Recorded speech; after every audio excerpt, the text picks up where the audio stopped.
Doing pretty. Yep, we're out here at a corner field, or our corner pile of rocks. We are picking boulders for our pergola and flagstone project.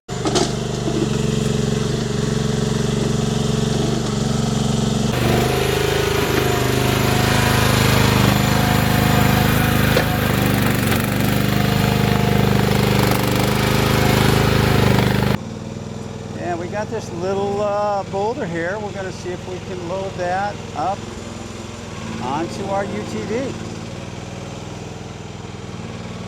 We're just trying to get everything in position, and we're just pulling some boulders for our little patio, our flagstone and pergola project.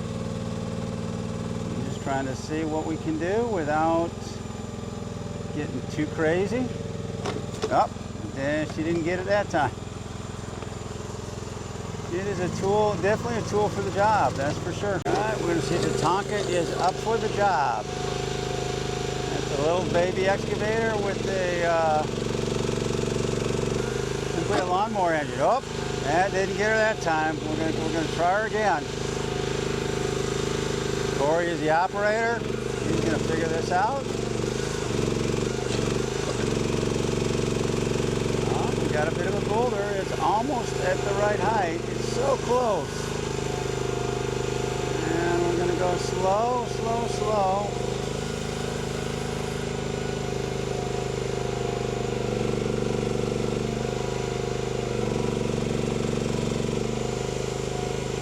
Definitely takes a bit of a light touch to do that. Holy mackerel. Yeah, we just pulled this pile of decorative boulders, and we're going to use that for a little rock garden. It was, kind of corner post at an old farm field. So we figured we'd repurpose those, and those are going to look really nice once we get the flagstone complete.